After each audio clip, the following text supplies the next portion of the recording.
Hello everyone, welcome back to my channel. आपका एक most important topic left over था जिसको हम कंप्लीट करेंगे आज के वीडियो में। Mechanism of muscles contraction. ये जनरली आपके एग्जाम में 3 नंबर में आ सकता है। इसमें कुछ नहीं है, एक छोटा सा डायग्राम है और इसकी डेफिनेशन है।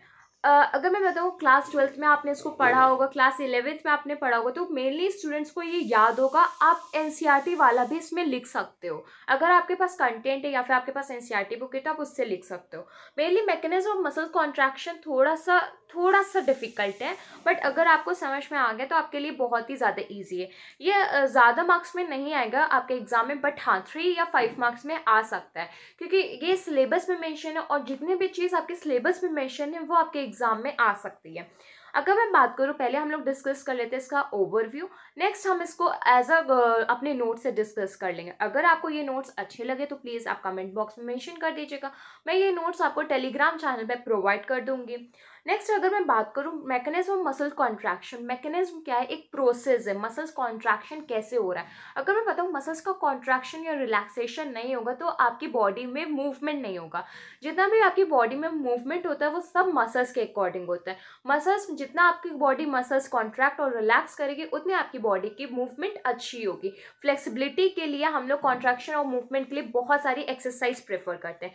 मैकेनिज्म का मतलब होता है प्रोसेस। इसका मतलब जितना भी हम लोग प्रोसेस कंटेंट पढ़ रहे हैं मसल्स कॉन्ट्रैक्शन में, तो ये आपका फिजियोलॉजी का पार्ट है। फिर से क्लियर कर दूं, मसल्स में जितना भी मैकेनिज्म का पार्ट आता है वो आपका फिजियोलॉजी का पार्ट है, एनाटॉमी में ये नहीं आएगा। इसको अगर मैं बात करूँ, इसको स्लाइडिंग फिलामेंट थ्योरी के थ्रू एक्सप्लेन करा गया था। स्लाइडिंग फिलामेंट थ्योरी एनसीईआरटी में आपने पढ़ा होगा, जिसमें एक्टिन और मायोसिन का रहता है। आप वो भी डायग्राम बना के एक्सप्लेन कर सकते हो, जिससे आपको कन्वीनियंट हो आप उससे एक्सप्लेन कर सकते हो। अगर मैं बात करूँ, स्लाइडिंग फिलामेंट थ्योरी आपकी हक्सले ने दी थी। साइंटिस्ट नेम है हक्सले HUXLEY। इन्होंने दिया था 1954 में। नेक्स्ट इन्होंने ये बताया था कि कॉन्ट्रैक्शन ऑफ मसल्स जितना भी फिलामेंट के होते हैं वो आपके दो पे डिपेंड करता है। आपको पता है, एक्टिन एंड मायोसिन। नेक्स्ट इसमें किस अकॉर्डिंग होता है, तो सबसे पहले मोटर न्यूरॉन्स होते हैं, एक जंक्शन होता है, उसके बाद में स्केलेटन मसल्स होते हैं। न्यूरोट्रांसमीटर आपको पता है, सबसे बेस्ट या फिर कह लीजिए सबसे कॉमन हिस्टामिन न्यूरोट्रांसमीटर है। नेक्स्ट वो न्यूरोट्रांसमीटर किस अकॉर्डिंग ट्रांसफर करके कॉन्ट्रैक्शन में हेल्प करता है। तो ये एक तरीके से जो डायग्राम है जिसको मैं एक्सप्लेन करूँगी, ये मैकेनिज्म है। मैकेनिज्म को आप स्लाइडिंग फिलामेंट थ्योरी से भी कर सकते हो, जिसमें एक्टिन और मायोसिन होगा। जनरली इसमें एटीपी का यूज़ के अकॉर्डिंग होता है। तो ये एक ओवरव्यू था जिससे आपको क्लियर हो जाए कि आज की वीडियो में हम क्या डिस्कस करने जा रहे हैं। अगर मैकेनिज्म ऑफ मसल कॉन्ट्रैक्शन अगर आपको आता है तो बहुत अच्छी बात है, वीडियो को देख के आप रिवाइज कर लीजिए। नेक्स्ट अगर आपको ये नहीं आता तो आप इस वीडियो से अपना प्रिपेयर कर लीजिए। मैं फिर से कहूँगी कि नॉर्मली क्लास 11th में ये पढ़ा था। अगर आप चाहें तो उसको भी आप लिख सकते हैं मसल्स कॉन्ट्रैक्शन में, sorry mechanism of muscle contraction में। तो ये इसको मैं रिपीट कर रही हूँ क्योंकि आपको बहुत डाउट हो जाता है कि इसको रिपीट करना है या नहीं। तो एनसीईआरटी आप छोटे छोटे पॉइंट्स में रिपीट कर सकते हो, बट बहुत ही कम जगह। हर जगह आपको एनाटॉमी या फिजियोलॉजी में एनसीईआरटी नहीं लानी है। जो बुक प्रेफर कर रहे हो अभी बीएससी नर्सिंग फर्स्ट सेमेस्टर में, उसका डेटा कन्वीनियंट है वो प्रेफर करिए। So without wasting our time, let us start our topic, mechanism of muscles contraction. Mechanism of muscles contraction is best explained by sliding filament theory. Sliding filament theory आपको पता है, ये जिसमें हम लोग एक्टिन मायोसिन स्लाइड करके कैसे contraction करते हैं। सॉरी, मसल कॉन्ट्रैक्शन बेस्ट हम लोगों को किसने एक्सप्लेन करा था? स्लाइडिंग फिलामेंट थ्योरी में। स्लाइडिंग फिलामेंट थ्योरी हम लोगों को हक्सले ने दी थी 1954 में, जिनके according contraction of muscles fibre take place by the sliding thin filaments over a thick. तो नेक्स्ट, अब आप इस स्टेटमेंट को समझोगे इस डायग्राम के अकॉर्डिंग, बट आपके लिए ये इंपॉर्टेंट डायग्राम है। आप देख सकते हो इस डायग्राम को कितने अच्छे से बनाया है। नॉर्मली कुछ नहीं है, कलर पेन्स और हाईलाइट वो पॉइंट करते हैं जो इम्पॉर्टेंट होते हैं। सबसे पहले आप जो ये अवफ में देख रहे हो, ये आपका क्या है? मोटर न्यूरॉन है।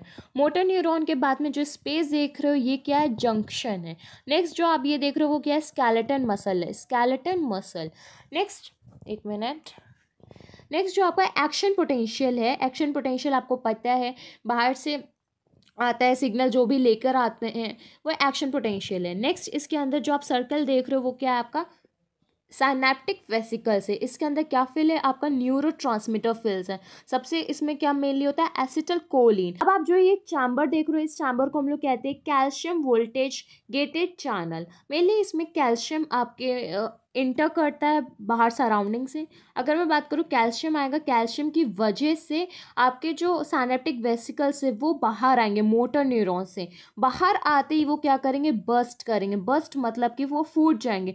फूटने के बाद जो इसके अंदर का न्यूरोट्रांसमीटर है, आप देख सकते हो जो मैंने बॉल के थ्रू बनाया, वो बाहर रिलीज होंगे। वो उसमें क्या है, आपका एसिटल कोलिन। एसिटल कोलिन अब आपको पता है कि वो जंक्शन में है। जंक्शन में वो अब रिसेप्टर से बाइंड करेंगे। रिसेप्टर आपके कहाँ प्रेजेंट होंगे, स्केलेटन मसल्स में। तो ये आपके स्केलेटन मसल्स है, ये आपके रिसेप्टर्स बने वाई शेप में। इसमें एसिटल कोलिन बाइंड कर गया। बाइंड करने के बाद जो एक्शन पोटेंशियल यहाँ पे था, वो अब आपका एक्शन पोटेंशियल कहाँ है, स्केलेटन मसल्स में। मेरे कहने का मतलब है जो एक्शन पोटेंशियल आपका मोटर न्यूरॉन में था, वो आपका कहाँ प्रेजेंट है, अब स्केलेटन मसल्स में। अब ये एक्शन पोटेंशियल क्या करेगा, स्टिमुलेट करेगा। किसको स्टिमुलेट करेगा, सार्कोप्लाज्मिक रेटिकुलम को। सार्कोप्लाज्मिक रेटिकुलम के सार्कोलेमा में प्रेजेंट होगा, जिसकी वजह से कैल्शियम मूव करेगा सार्कोप्लाज्म में। सार्कोप्लाज्म में मूव करने का जो बाइंड करेगा ट्रोपोनिन के सी यूनिट से, जो कि एक्टिन को फ्री करेगा। तो आपको मैं बता दूं, ट्रोपोनिन की 3 यूनिट होती है, आई टी सी। आई वाला इनहिबिट करता है, टी वाला बाइंड होता है ट्रोपोमायोसिन से, सी वाला बाइंड होता है कैल्शियम से। जब कैल्शियम बाहर आ गया सार्कोप्लाज्म के, तो उसने कहा कि वो बाइंड करेगा ट्रोपोनिन के सी से। मतलब किससे करेगा, सी से करेगा। सी का मतलब है वो कैसे बाइंड होगा, कैल्शियम से। सी किससे होगा, कैल्शियम से बाइंड। फिर इसके बाद आपका एक्टिन क्या हो जाएगा, फ्री हो जाएगा। तो ये था आपका mechanism of muscles contraction. Easily way में बताया है और डायग्राम के साथ में बताया। मेरे अकॉर्डिंग आपको समझ में आ गया होगा। नेक्स्ट हम डिस्कस कर लेते हैं स्लाइडिंग फिलामेंट थ्योरी। जनरली हम लोग स्टेप वाइज करेंगे। स्टेप वाइज की अगर मैं बात करूँ, इसमें टोटली स्टेप आपके 4 मेंशन कर रखे हैं। सबसे पहले स्टेप में हम डिस्कस करेंगे जो आपका एक्टिन है वो फ्री हो जाएगा ट्रोपोमायोसिन से, क्योंकि इसमें ट्रोपोसिन ने अटैचमेंट हटा दिया था। तो आपको पता है इसमें क्रॉस ब्रिज का ब्रेकिंग होगी। आप ये देख रहे हो कि ये क्या मायोसिन है, ये आपकी एक्टिन आ रही है, यहाँ से एटीपी की वजह से अटैचमेंट होगा। एटीपी का यहाँ पे हाइड्रोलिसिस होगा। एटीपी का हाइड्रोलिसिस का मतलब है एडीपी का फॉर्मेशन होगा आईपी मतलब फॉस्फेट पे। मायोसिन के हेड पे क्या अटैच हो रहा है, एटीपी अटैच हो रहा है। नेक्स्ट स्टेप पे जहाँ पे भी बाइंड करता है वहाँ पे एनर्जी रिलीज होती है। एनर्जी रिलीज होने से जितना भी फिलामेंट है वो क्या होता है, डिटैच होने लगता है। फिर स्टेप 3 में आप खुद देखोगे जो हेड है वो बाइंड कर रहा है मायोसिन से, या फिर कह सकते हैं हम लोग एक्टिन के बाइंडिंग साइट से, जिसकी वजह से जो आपका क्रॉस ब्रिज है वो ओवरलैप करेगा। फिर स्टेप 4 पे आप देखोगे जो हमारा मायोसिन है वो एक्टिन को पुल करेगा। ये आप देख रहे हो ना, पुल कर रहा है, पुल करेगा अपनी तरफ, जिसकी वजह से मसल शॉर्टनिंग होगी। मसल की शॉर्टनिंग होगी, इसका मतलब कॉन्ट्रैक्शन होगा। मसल की शॉर्टनिंग मतलब की कॉन्ट्रैक्शन। तो बेसिकली कुछ नहीं है, इसमें हम लोग फिलामेंट्स के थ्रू समझते हैं कि कैसे कॉन्ट्रैक्शन होता है। स्लाइड करता है, एक्टिन आता है, मायोसिन यहीं पे रहता है, एक्टिन आता है, फिर एटीपी के थ्रू से करता है, जिसकी वजह से एटीपी का हाइड्रोलाइज होता है, एनर्जी होता है, फिर ओवरलैपिंग होती है। ओवरलैपिंग के बाद में पुल करते हैं, पुल की वजह से मसल शॉर्ट हो जाता है। आपका topic muscle contraction mechanism complete हुआ। अगर ये टॉपिक आपको समझ में आया तो प्लीज़ वीडियो को लाइक कर लीजिए, चैनल को सब्सक्राइब कर लीजिए। अगर इससे रिलेटेड आपका कोई भी डाउट हो तो प्लीज़ कमेंट बॉक्स में मेंशन कर दीजिए। मैं जल्द से जल्द आपके डाउट को क्लियर करने की कोशिश करूँगी। Thank you.